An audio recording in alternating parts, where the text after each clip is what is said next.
Welcome to my channel. When we think of medieval monarchs, images spring to mind. Costumed knights jousting in tournaments, valiant queens ruling in their own right, or scheming nobles engaged in intricate courtly plots. However, hidden amidst these stereotypical figures are stories of rulers whose fates were sealed, not by the sword or the schemes of rivals, but by their own fallible minds. One such tale involves a monarch who was convinced that his very being was composed not of flesh and blood, but of fragile, breakable glass. At first glance, such a notion seems absurd, the stuff of fairy tales or Gothic horror. Yet this was no mere peasant superstition. It was recorded in official documents, whispered in royal courts, and examined by physicians of the time. It's the chronicle of a king who truly believed he was made of glass, a delusion so powerful that it governed his every move and ultimately left an indelible mark on history. To understand the king who lived in a glass bubble, we must first look at the times in which he lived. The late Middle Ages were a period of immense transformations in Europe, while the Renaissance celebrated human potential and scientific inquiry. The late medieval period grappled with the limitations of human understanding. It was an age when superstition and religion intertwined, and where mental health was often attributed to divine favor or malevolent curses. Melancholy and hysteria were not just medical diagnoses, but signs of possession, divine punishment, or the weight of excessive thought. The boundaries between sanity and madness were thin, indeed. In this context, the sudden emergence of the glass delusion among scholars and courtiers is not entirely surprising. It reflected a time when fear, uncertainty, and the fragility of human existence loomed large. At the heart of this phenomenon was Charles the Mad, King of France from 1380 to 1422. Charles VI, whose reign remains a turbulent chapter in French history, is primarily remembered for his erratic behavior during the 100 Years' War. His bouts of insanity, however, were not merely frenzied episodes, but revealed a deep-seated conviction that his body was as delicate as glass and could shatter at the slightest touch. This unshakable belief stemmed from an underlying anxiety about his rule. Charles VI ascended to the throne at a time of civil unrest and external threats. As he grappled with these challenges, his mental state deteriorated, manifesting in the form of glass mania. Paranoia consumed him. He suspected poison in food and drink.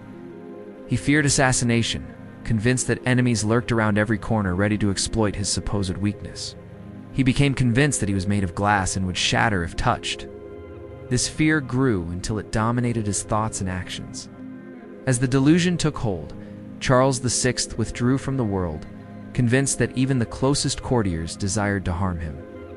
He retreated into a shell, rarely leaving his chambers without donning reinforced clothing. He moved gingerly, terrified of making a sudden move that might spell his physical doom.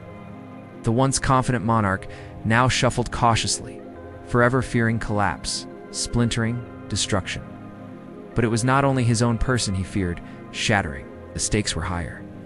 The realm he ruled over, France, stood teetering on the edge. With each mad episode, Charles VI put the kingdom at further risk.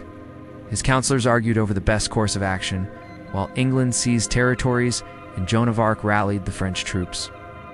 But throughout it all, the king remained imprisoned by his own fears, unable to lead or offer guidance. Yet despite the gravity of the situation, accounts of Charles the Mad's condition were recorded with a mix of morbid fascination and professional detachment. Doctors debated whether the king was melancholic, cursed, or possessed by spirits. Chroniclers described his fits and the measures courtiers took to avoid angering the volatile monarch. They bowed with exaggerated care, never venturing too close, always aware of the fragile equilibrium they were navigating. In this atmosphere of trepidation and uncertainty, Charles the Mad clung to the belief that he was made of glass, a belief that served as both shield and prison. A shield against an encroaching world, and a prison that confined him to a terrifying solitude. His story is a haunting reminder of how power, wealth, and brilliance can coexist with profound mental fragility. Today, we might marvel at such a delusion, perhaps pathologizing Charles VI without understanding. In his time, it was a mystery that defied easy explanation. As the symptoms persisted, so did the attempts to treat them. Physicians prescribed rest, potions, pilgrimages, and prayers. Courtiers shielded the king from stressors, hoping to keep him calm, yet none could fully penetrate the fortress of his fear. And so, the enigma deepened, becoming an inextricable part of the king's legend. The question remains, what drove Charles VI to this extreme? Was it a curse? A curse of his bloodline? A consequence of an increasingly unstable world? Or a breakdown under the unbearable weight of his responsibilities? Perhaps the answer lies somewhere in the fractured depths of his troubled mind. The tale of the king who thought he was made of glass serves as a potent reminder of the human cost of leadership. Amidst the strategic brilliance and battlefield victories, history often overlooks the fragility of those in power. Charles VI, once a symbol of royal authority, became defined by his crippling fear and the bizarre manifestation of his condition. His story invites us to peer beyond the polished image of kingship and consider the toll it takes on those who occupy the throne. And as we reflect on his legacy, we must acknowledge that sometimes the greatest threats to kingdoms come not from external enemies, but from within the mind of the ruler himself. And with that reflection, we bring this journey through time to a close. The story of the king who thought he was made of glass is not just a historical oddity, but a profound exploration of fear, power, and the human psyche. It is a tale that continues to resonate, reminding us that behind every great ruler, there is a person wrestling with their own inner demons. So as we navigate our own complexities, let us remember the fragility that unites us all, regardless of our station or circumstances. Did you know a king of France was once driven mad by a bizarre delusion that he was a glass statue? His name was Charles VI, and he was just 11 years old when his father died and he inherited the French throne. No one knew it then, but history would remember him as the Mad King of France. You can learn more about his story through additional resources. Welcome to the series. Charles VI was born into a kingdom already simmering with tension. Charles V, his father, had done a great job at restoring French power after the disasters of earlier decades in the 100 Years' War against England. But peace was expensive, and the treasury was burdened with war debts. Political rivalries were also destabilizing the kingdom. Charles VI inherited not only a crown, but also a kingdom weighed down by war debts, political rivalries, and a population still scarred by the devastation of plague. And because of his youth, the country was placed under the regency of his uncles, the Dukes of Anjou, Berry, Burgundy, and Bourbon, men who cared less for France's survival than for their own enrichment. These regents taxed the peasants mercilessly, igniting uprisings that shook the fragile kingdom. Among the most famous of these was the revolt of the Mulattoes in Paris, where commoners armed themselves with mallets and stormed the streets, furious at the crushing burden of taxation. When Charles formally took control of the throne in 1388, still barely 20, he was hailed as the savior of France from the corruption of his uncles. At first, he seemed to embody hope. Chroniclers describe him as handsome, vigorous, generous, and committed to justice. He dismissed the worst of his relatives and surrounded himself with competent advisors known as the marmosets, reformers who sought to restore order to the crown's finances and strengthen royal authority. For a brief, shining moment, the reign of Charles VI appeared to mark a renaissance for the French monarchy. Yet beneath this youthful promise lay cracks invisible to the court, but destined to widen. The pressure of kingship in late medieval Europe was immense. Monarchs were expected to embody divine will on earth, to stand as the physical representation of stability in a world ravaged by disease, famine, and endless war. They were not allowed weakness. They were not allowed fragility. But fragility was exactly what Charles carried within him, a flaw that would not stay hidden. The first signs came in 1392, what would later be known as the Forest Incident. While riding to Brittany with his army, Charles suddenly suffered a violent breakdown. Chroniclers say he turned upon his own men without warning, striking down several with his sword in a frenzy that could not be calmed until he was overpowered. When the episode passed, the king fell into exhaustion and confusion. The court, shocked and horrified, whispered of possession, witchcraft, or divine punishment. Modern scholars recognize this as the first documented psychotic break of the king's life. It would not be the last. From that day forward, Charles suffered recurrent fits of madness. Sometimes he failed to recognize his wife, Queen Isabeau of Bavaria, or his children. Sometimes he believed he was made of glass, terrified that a simple touch could shatter him into fragments. At other times he fled from courtiers, convinced they were enemies seeking his life. Each episode could last for weeks or even months, during which governance collapsed into paralysis and rival factions circled like vultures. The glass delusion soon became his most defining madness. Charles began to wear reinforced clothing lined with rods, designed to prevent his body from breaking. He refused to allow attendants to touch him without elaborate precautions. He ordered that no one come too close, fearing that the brush of a sleeve or the press of a hand could reduce him to shards scattered across the marble floors of the palace. To outsiders, this seemed absurd, but to the king, it was a reality as concrete as the stone walls of the Louvre. And in the tightly choreographed world of medieval court life, where every gesture was loaded with symbolism, his terror became a living nightmare. The implications were not merely personal. Monarch in medieval Europe was expected to lead armies, preside over councils, and dispense justice. But how could a man who feared physical contact, who crept cautiously as though every step risked collapse, embody strength? Though his fragility seeped into the fabric of the monarchy. The Dukes of Anne Burgundy began maneuvering for power.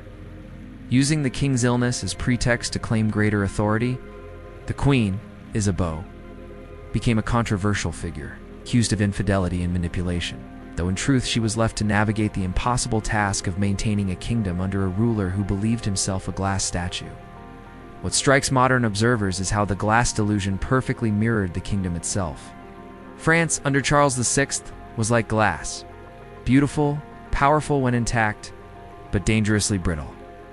It took only a few shocks, a lost battle here, a political betrayal there, for cracks to spread. The king's mind was a metaphor made flesh. France under Charles VI was fracturing into warring factions, each claiming to rule in the king's name, while the English pressed their advantage. The king's madness became not a private sorrow, but a public catastrophe. Historians argue whether the 100 Years' War might have ended sooner had France enjoyed a stable monarch. Instead, under Charles VI, it fractured into Armagnacs and Burgundians. The king's madness seeped into the very soul of France, turning brother against brother and threatening to shatter the realm. As Charles VI slipped further into madness, his court became a battleground of rival factions, each seeking to exploit the king's instability for their own gain. In the end, it was his son, the future Charles VII, who would emerge as the victor of this struggle, securing the throne and ending the reign of his father, the Mad King of France. If you want to learn more about Charles VI or other historical tales, check out the series. Imagine a king so convinced he's made of glass that he surrounds himself with iron rods to avoid shattering. Picture his courtiers tiptoeing around him, whispering instead of speaking, and ambassadors presenting gifts at a distance. This wasn't a scene from Snow White, but the bizarre reality of the court of France in the late 14th century ruled by King Charles VI.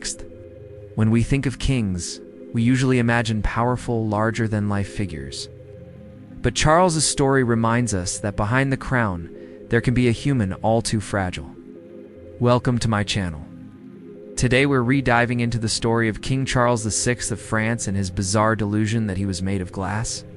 Charles VI came to power in 1368, inheriting a kingdom exhausted by the 100 Years' War with England.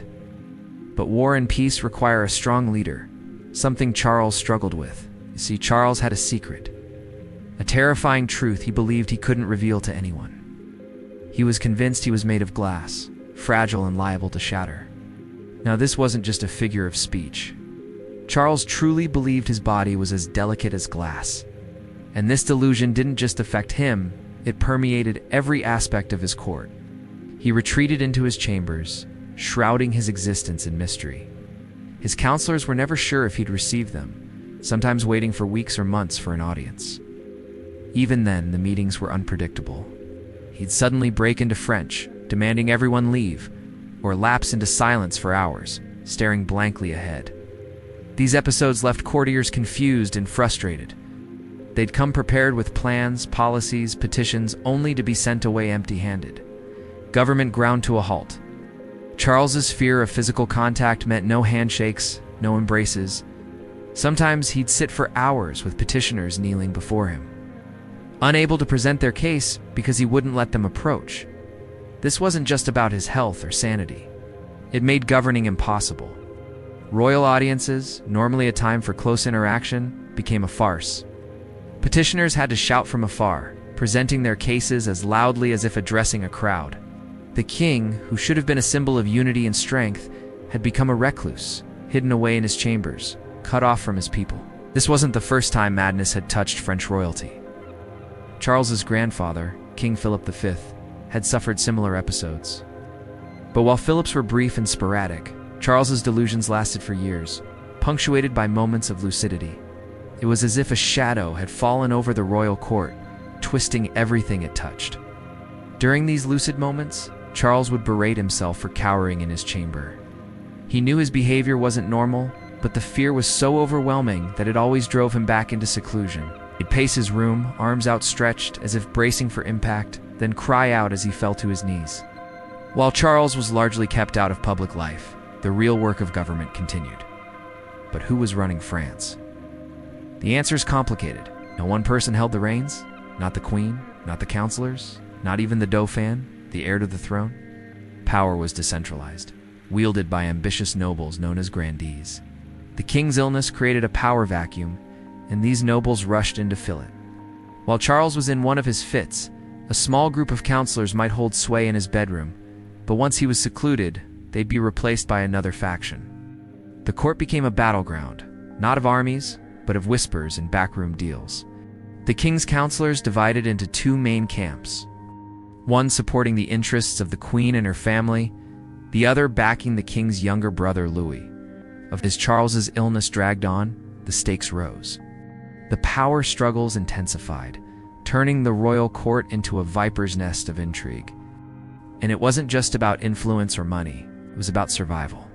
In a world where the king was more porcelain than person, you had to be cautious. The wrong move could see you out of favor and out of the country in a hurry. That's where we'll pick up next time. How did this obsession with the king's fragility change France forever? And what role did the power-hungry nobles play in its decline?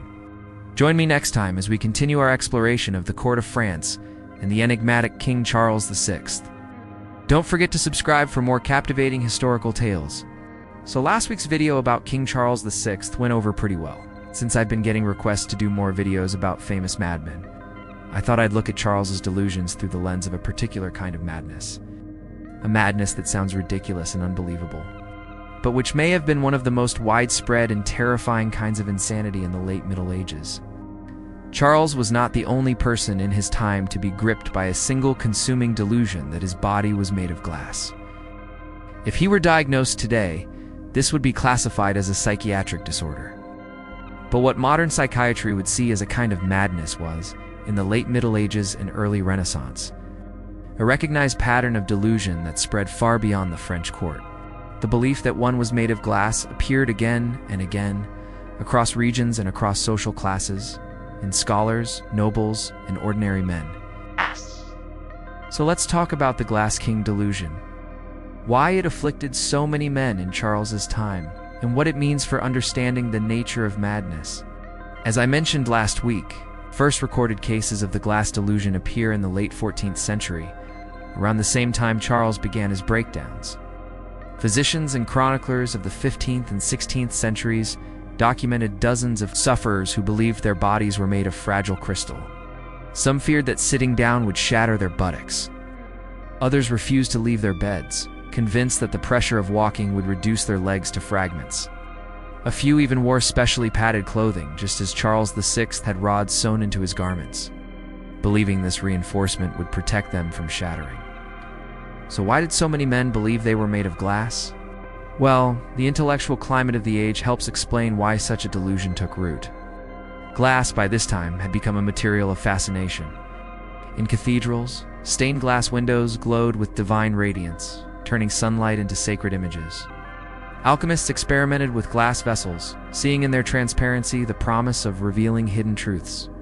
Scholars spoke of clarity of thought, of fragile bodies, of the thin barrier between light and darkness. To the medieval and Renaissance imagination, glass was more than a substance. It was a metaphor. To believe oneself made of glass was to embody fragility, transparency, and danger all at once. When you read the descriptions of those who suffered from this delusion, it's clear that it wasn't merely a bodily obsession, but reflected a pervasive anxiety about the nature of reality. The physician Du Laurens, personal doctor to King Henry IV of France in the late 16th century, wrote of patients who suffered this delusion. He described men who believed their heads were made of glass, terrified that a handshake, a nod, or even a sudden sound might cause irreversible shattering. Du Laurens recognized that these beliefs stemmed from what he called melancholy, a condition we would associate with deep depression or psychosis. Yet he did not dismiss the sufferers as absurd, recorded their fears in detail, acknowledging that their terror was as real to them as the ground they walked upon. Cases multiplied across Europe, as a Dutch scholar named Walter van Lisse, living in the early 17th century, believed his body was made of glass and begged his servants to treat him as carefully as they would a fragile goblet. In Spain, physicians documented similar fears among noblemen. In England, patients sought cures for the conviction that their limbs were glass rods. Everywhere the same pattern appeared: fragile men, often intellectuals or aristocrats, convinced that their bodies could splinter at the slightest pressure. This phenomenon was not entirely random. It clustered in an era of profound cultural anxiety. The late Middle Ages and early Renaissance were times of transition, when old certainties were collapsing, and new ideas threatened to overwhelm traditional frameworks. The Black Death had devastated Europe a century earlier, leaving an enduring sense of mortality. Wars raged across kingdoms. Religious schism loomed, culminating in the Reformation. The fragility of glass mirrored the fragility of the world. Those who believed themselves made of glass were, in a sense, embodying the instability of their times. Even Descartes, the great philosopher of reason, encountered the glass delusion. In 1610, a man approached him claiming that he was made entirely of glass. The man demanded that people keep their distance for fear they might touch and break him. Descartes noted the encounter as an example of how the mind could betray itself, spinning illusions that the body was powerless to resist. For Descartes, who would later declare, "I think, therefore I am," the glass man represented the dangerous edge where thought and reality collapsed into delusion. So for those of you listening to this right now, I want you to take a moment to remember that what we laugh at today as ridiculous delusions were once accepted as real disorders. And in some ways, the fact that the glass delusion persisted for centuries suggests that it tapped into a universal human experience: the fragility of existence. All of us feel the pull of mortality, the threat of physical dissolution. Perhaps in a world where death lurked around every corner and the meaning of life was constantly shifting, it was inevitable that some would see themselves as fragile vessels of light, doomed to shatter. In the end, though, the glass delusion proved to be a remarkably transient phenomenon.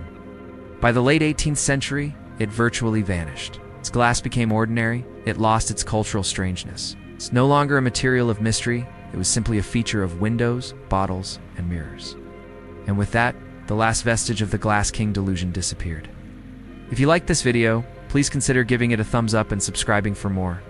And if you know of any other historical figures who exhibited strange and unusual behaviors, please let me know in the comments below. When Charles VI ascended to the French throne in 1364, the 100 Years' War was already raging, though the conflict with England had begun 27 years prior. It had been going on for so long that many French people could not remember a time when war was not their country's reality. By the time Charles VI came to power, the English had achieved significant victories. The Battle of Poitiers in 1356 had led to the capture of the previous king, John the Good, and in 1360, the Treaty of Brittany had forced France to cede much of its territory to England. But young Charles, only 20 years old when he inherited the throne, seemed up to the task. Like his father, Charles V, he was known as the Wise for his skills in administration and statecraft. For a brief moment, it appeared as though Charles VI might restore French prestige and bring the war to an end. But by 1392, his brother Louis declared, "God damn this king. He has brought us nothing but grief and misfortune." What had gone wrong? 2 years earlier in 1390, Charles VI had suffered a psychotic episode. According to legend, while walking in the forest near Paris, he attacked his own knights, who mistook him for an enemy. He cut off the head of one knight and wounded several others before finally realizing what he had done. This episode, known as the Forest Incident, is the onset of a severe mental illness that would plague the king for the rest of his life. Attacks of rage and paranoia alternated with periods of lucidity, leaving those around the king desperate to protect him and unsure whom to trust. To hide the extent of the king's illness, Queen Isabella and her counselors kept it secret. But rumors spread quickly throughout the kingdom. As one chronicler put it, the whole realm was talking about it, and everybody was wondering what had happened to the king. Those closest to Charles knew that his attacks could come at any moment, and they grew increasingly fearful of the king's violence. On one occasion, Queen Isabella hid under a woman's skirt to avoid his sword. Later, she fled the country, suspecting that Charles might kill her. Fearing for his own life, the Dauphin took refuge in a church where Charles could not touch him. But the king's madness did not spare the innocent. In 1394, one of Charles VI's illegitimate children was killed by one of his fits. The king struck her mother, Odette de Champdivers, mistaking her for an enemy soldier. Over the next 18 years, Charles would have 11 more children, none of whom survived infancy.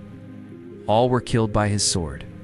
Such was the state of affairs when Henry V of England invaded France in 1415. To make matters worse, Charles VI refused to go to war. King's counselors knew that his madness made him unpredictable and potentially uncontrollable in battle. Therefore, they decided to keep him away from the front lines. Instead, Charles shuffled about his chambers, moving gingerly, as though he were made of glass. Thus began the most humiliating period of the war. With Charles unable to lead, France descended into chaos. Rival factions fought for control of the kingdom, weakening it further. The English capitalized on this internal discord. Henry V was a brilliant commander, ambitious and ruthless.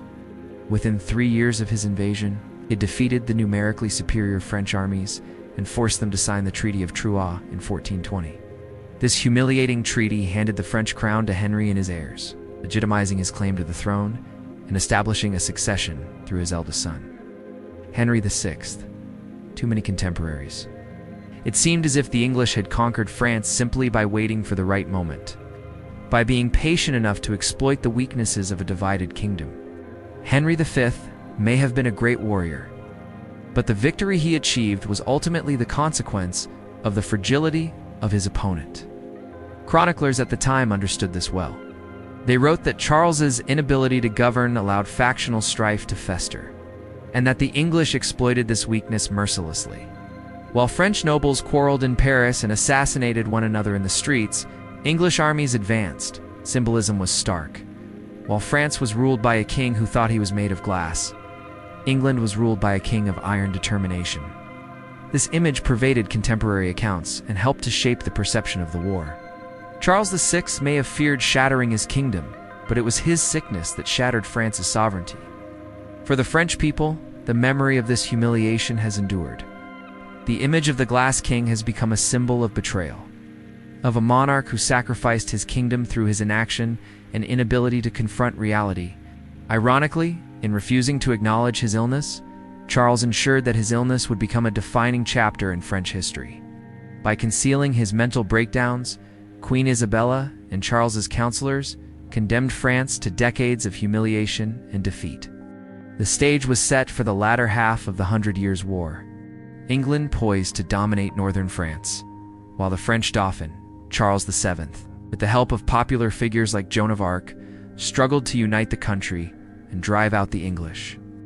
But this resurgence of French morale and success would not have been possible had not England exploited the weakness of a disordered house. The madness of one king proved costly not only to his family and his immediate court, but to the future of an entire nation.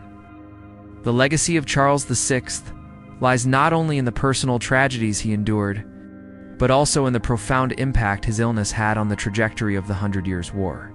Charles VI, King of France from 1368 to 1422, is remembered today primarily for his battles with England's Henry V, for the loss of much of France to the English, and for his own intermittent insanity. But look closer at his story, and you find a tragedy almost Shakespearean in scope. For Charles, king though he was, lived as if confined within a crystal cage, constantly afraid that one wrong movement, one careless touch could reduce him to splinters. To understand the human side of his reign is to step into that cage and glimpse the suffocating reality of existence under such a delusion. Contemporary accounts describe the elaborate precautions that structured his days. Servants patted chairs with cushions to soften any contact. Carpets were laid thick across palace floors to muffle footsteps and lessen the chance of a fall. Clothing was reinforced with rods, not to protect against assassins' daggers, but to guard against the imagined catastrophe of his body cracking open. The court moved with exaggerated delicacy, each gesture rehearsed, each approach measured. Those who forgot the king's fear and reached out to quickly risked rebuke or panic. Touch, the simplest form of human connection, became a forbidden act in the royal chamber. The isolation this created cannot be overstated. Medieval courts were tactile places. A king's hand might be kissed dozens of times a day. Courtiers brushed shoulders in crowded halls. Knights embraced their sovereign before battle. These physical rituals reinforced loyalty and authority. For Charles, they were impossible. His terror of shattering turned him into a distant figure, unreachable even to his own family. Chroniclers note that he sometimes failed to recognize Queen Isabeau or his children during episodes of madness. Even when recognition returned, intimacy was blocked by fear. The monarch became a man encased in invisible glass, unable to feel the warmth of those closest to him. The psychological toll of such isolation deepened the illness. Medieval physicians spoke of melancholy, a pervasive sadness linked to imbalance of the humors, especially black bile. For Charles, every day reinforced the cycle of melancholy. Fear produced withdrawal. Withdrawal produced loneliness. Loneliness fed despair. The court attempted remedies, music, diversions, religious rituals. Pilgrimages were organized, prayers offered, relics brought into his chambers. At times he seemed calmer, more lucid, but the delusion always returned, haunting him like a shadow. Life in the palace under such conditions became an elaborate theater of fragility. Courtiers adjusted their movements to please the king, creating a strange choreography of caution. Ambassadors from foreign lands found themselves bewildered, unsure how to interact with a monarch who shrank from touch. Some chroniclers suggest that Charles himself was dimly aware of the absurdity of his fears, yet unable to escape them. Not unable to escape them, that tension awareness without reason only heightened the sense of tragedy. He was trapped in a body he believed fragile, a prisoner of his own mind. Beyond the psychological and social isolation, there was also physical consequence. A king who moved carefully, who sat stiffly for fear of breaking, soon suffered from physical weakness. Muscles atrophied, posture stiffened, health declined. Medieval treatments of enforced rest did little to help. In fact, they reinforced the immobility that deepened his fragility. Over time, Charles became a pale, diminished figure, a stark contrast to the vigorous youth who had once promised to be France's savior. For those who served him daily, the glass delusion was both exhausting and heartbreaking. Imagine attendants instructed never to brush against their monarch, to anticipate every movement lest he panic. Imagine physicians struggling to reconcile humoral theory with the unshakable conviction of their patient. Some whispered that the king was cursed, others that he was possessed. A few argued that his melancholy was hereditary, pointing to patterns of instability in the Valois dynasty. But for the servants who saw him each morning, the reality was not theory, but practice. Patting his chair, adjusting his clothing, ensuring the world was soft enough for a man who feared the hardness of life itself. Modern commentators often ask, what did Charles feel? Did he truly believe with unshakable certainty that his body was glass, or did some part of him know that it was a delusion, even as he could not resist its power? The truth is unknowable, but what can be said is that his behavior matched the intensity of belief. He avoided touch, he wore reinforced clothing, he demanded careful movement. In the world of his mind, he was glass, and living as glass, he made it real. Not in physics, but in politics, in family, in the daily rhythms of court life. The human tragedy deepens when one considers his age. Charles suffered his first breakdown in his mid-20s. He lived until 1422, reaching 54, an advanced age by medieval standards. For nearly 3 decades, he endured recurring episodes of madness. Imagine 3 decades lived within the glass codgers of fearing contact, of mistrusting the body, of being both king and prisoner. And yet, within this cage, moments of clarity did exist. Chroniclers record that between episodes, Charles could sometimes rule effectively, listening to counsel, issuing edicts, showing kindness. These lucid intervals made the relapses all the more painful, for they revealed the man he might have been had his mind remained whole. Courtiers clung to these moments, hoping for permanence, dreading the inevitable collapse. The oscillation between lucidity and delusion turned the monarchy itself into a cycle of hope and despair. The story of life inside the glass cage reveals the human cost of madness and power. It shows how delusion is not only a private prison but a public catastrophe when the sufferer is king. It reminds us that history's grand narratives of war and politics are woven from the intimate threads of daily existence, threads that, in Charles's case, were as fragile as glass. I've been thinking about this king of France who thought he was made of glass. You know, they called him the Glass King?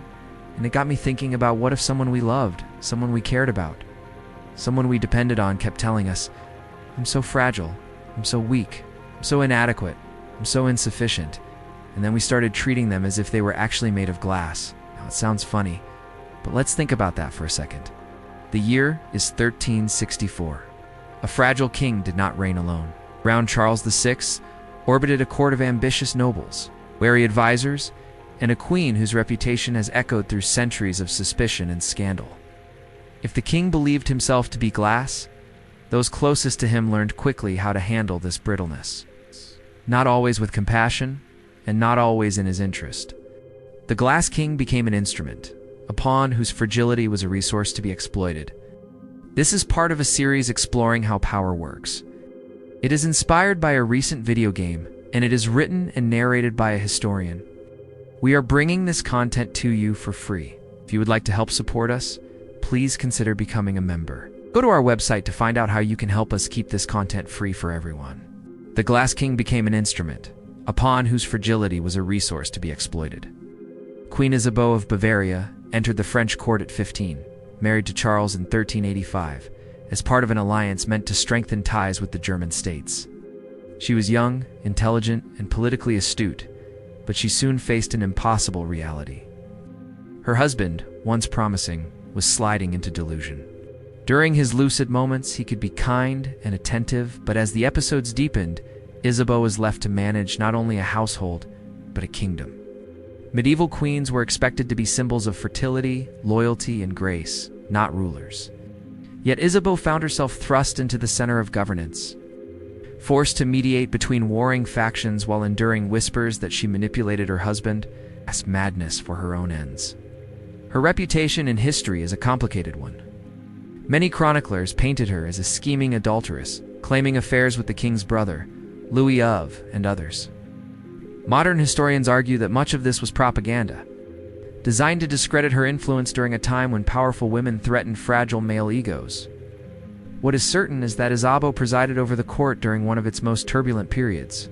She negotiated alliances, arranged marriages, and at times acted as regent when Charles was incapacitated. Yet every decision she made was shadowed by the king's delusion. For nothing in France could proceed without reference to the monarch who believed himself glass. The nobility seized upon this weakness with ruthless efficiency. John the Fearless, Duke of Burgundy, styled himself as the protector of the realm against the disorder caused by the king's illness. Louis have positioned himself as indispensable, the only figure who could manage the king's affairs when his mind shattered. Both men, in truth, sought to expand their power. Both used Charles's madness as a shield, excusing their rivalries as necessities forced upon them by the king's incapacity. The assassination of Louis in 1407 was the inevitable culmination of this. Contesta murder justified in part by the argument that the king was unfit to govern, and therefore France required stronger hands. The Glass King thus became a justification for violence. His fragility was not only a private delusion, but a public argument wielded by ambitious men. Each faction claimed to act for the good of the king, to preserve him, to protect him from breaking. In reality, they sought to control the kingdom through him. The king's body, which he believed so fragile, became a battlefield, a vessel through which competing lords projected their ambitions. His cage of glass was also a throne of exploitation. Queen Isabeau, caught in the middle, became both powerful and vilified. She attempted to stabilize France through negotiations, including the Treaty of Treya that recognized Henry V of England as heir to the French crown. To her supporters, this was a pragmatic choice. With her husband incapacitated and her son's legitimacy challenged, alliance with England seemed the only path to survival. To her enemies, it was treachery. They accused her of betraying her country, her husband, even her children. In popular memory, she became a figure of suspicion. She was vilified in pamphlets, plays, and broadsides, remembered less for her resilience under impossible conditions than for scandalous rumors that may never have been true. But the tragedy is that in this environment, Charles's humanity vanished. He was less a man than a simple fragility embodied, legitimacy in question, authority hollow. When he shuffled through the palace, attendants careful not to touch him, they were not only indulging his delusion, they were protecting their own claims to power. They were protecting themselves. They were trying to advance their own interests. They were trying to advance their own positions. In today's terms, one might say the king was exploited as a figurehead, a ceremonial leader, while real power lay elsewhere. But unlike a modern constitutional monarch, Charles was not meant to be symbolic. He was meant to rule. His inability to do so created a vacuum, and into that vacuum rushed greed, ambition, and bloodshed. Irony is that those who exploited the king's fragility also shared in it. By tying their legitimacy to a monarch so clearly incapacitated, they undermined themselves. The more they invoked his madness to justify their actions, the more fragile the monarchy appeared. France became a hall of mirrors, each noble reflecting the king's fragility back upon himself.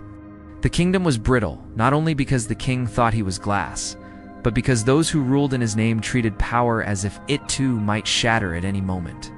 The people of France, they paid the price. They suffered because of this. They were the ones who really suffered. They were the ones who bled. They were the ones who went hungry. They were the ones who had their villages and their homes burnt down. They were the ones who lived in a world of violence and chaos. In the end, the Glass King was not just a product of his own mind, but of the court he inhabited. A court that prized power above principle, ambition above empathy, and ruthlessness above all else. If you enjoyed this episode, check out our series on the Italian Renaissance. All of our series are available for free on our website and podcast platforms. Thanks for watching. When Charles VI died in 1422, the kingdom he left behind was fractured, humiliated, and exhausted. His reign had begun with hope, with reforms, and with the promise of strength, but it ended under the shadow of occupation and betrayal. France was partly in English hands, its nobility divided, its monarchy weakened almost beyond repair. The Glass King, who had lived for decades in fear of shattering, left a legacy of fragmentation that shaped the destiny of his country long after his death. The immediate consequence of his reign was dynastic chaos. By the Treaty of Treves, Charles had recognized Henry V of England as heir to the French crown, disinheriting his own son, the Dauphin Charles. When Henry V died suddenly in 1422, just months before Charles VI himself, his infant son Henry VI was proclaimed king of both England and France. For a brief, surreal moment, the crown of France was claimed by a baby across the Channel. While the Dauphin, dismissed by treaty, clung to his rights in exile, France was thus left with two monarchs. One, an infant incapable of rule. The other, a young man whose legitimacy had been publicly denied by his father's government. The delusions of the Glass King had created not only fragility but division, a kingdom split in two by paper, politics, and madness. Yet from this fracture arose the seeds of renewal. The Dauphin, later Charles VII, gradually rebuilt support, aided by figures such as Joan of Arc, who inspired resistance against the English and restored faith in the monarchy. Historians have debated Joan extensively, dissecting her peasant origins, examining her military exploits, and analyzing her trial and execution. But one of the reasons for Joan's rise is less often considered the absence of a strong French monarch. Charles VII might seem an unlikely hero, a young man who initially lacked territory, resources, and legitimacy, but his very weakness gave him an opening. He was malleable, pious, and eager to please, qualities that allowed him to listen to the counsel of a teenage girl claiming divine visions. In a kingdom shattered by war and uncertainty, Joan of Arc offered not just military leadership, but a vision of unity. A warrior maiden who embodied the best of France and healed the rifts opened by Charles VI. The story of Joan. The peasant girl who claimed divine visions and led armies to victory is often told as a miracle of faith and patriotism. But it is also a response to the vacuum left by Charles VI. A king who could not embody strength was replaced in the popular imagination by a saintly warrior maiden. Joan filled the void left by the Glass King, her solidity a counterpoint to his fragility. Without the legacy of Charles VI's weakness, Joan's rise might never have been possible. In the longer view, Charles VI became a cautionary tale in French memory. Chroniclers remembered him not for victories, but for madness. He was Charles the Mad, the king who thought he was glass, the monarch who allowed France to splinter. His illness became inseparable from the fate of his kingdom, a reminder that the body of the king was the body of the realm. Later rulers invoked his memory as a warning. Instability in the monarch meant instability in the state. In this way, the Glass King haunted not only his own time, but the centuries that followed. Beyond France, the phenomenon of the glass delusion became part of Europe's cultural imagination. Writers, physicians, and philosophers referred to it as an example of human fragility, a case study in the strange ways the mind could betray the body. For early modern thinkers, the Glass King was proof that even the most powerful men were vulnerable to madness. His story circulated in treatises, sermons, and philosophical musings, transformed from personal tragedy into moral lesson. Glass, once a metaphor for divine light, became a metaphor for human weakness, embodied most famously in the fragile King of France. Modern historians have re-examined his reign with more sympathy. While contemporaries mocked or feared him, today he is seen as a man afflicted by severe mental illness in an age with no capacity to treat it. Some scholars speculate that he suffered from schizophrenia, others from bipolar disorder, still others from a hereditary psychiatric condition exacerbated by the immense stress of kingship. Whatever the diagnosis, Charles emerges not as a curiosity, but as a tragic human being, forced to live a public life while tormented by private delusions. The image of the Glass King shuffling through padded chambers is both absurd and heartbreaking, a reminder of the cruelty of fate. And yet his legacy is not only tragedy. By revealing the fragility of kingship, his reign forced France to confront the dangers of absolute dependence on one man. It exposed the risks of monarchy when the body of the ruler was equated with the body of the state. In the centuries to come, France would experience countless crises, wars of religion, revolutions, collapses, and restorations, but the lesson of the Glass King lingered. Power built on a single fragile foundation could shatter. Stability required more than the strength of one man. The metaphor of glass has outlived the king himself. Today, to describe someone as fragile, transparent, or shattered still carries echoes of the fears that haunted Charles VI. His delusion, absurd in its details, captured something universal: the human awareness of vulnerability. Glass is beautiful, useful, luminous, but also brittle. So too are human beings, and so too are human societies. The Glass King, in his madness, embodied a truth that his contemporaries feared and his successors remembered. When historians today look back at the 100 Years' War, they see many causes for France's suffering: the power struggles of nobles, the military brilliance of Henry V, the devastation of plague and famine. But threaded through all of these is the figure of the Glass King, fragile and fearful, his personal delusion magnified into national catastrophe. His reign is a case study in the intersection of mind and power, of fragility and politics, of the human body and the body politic.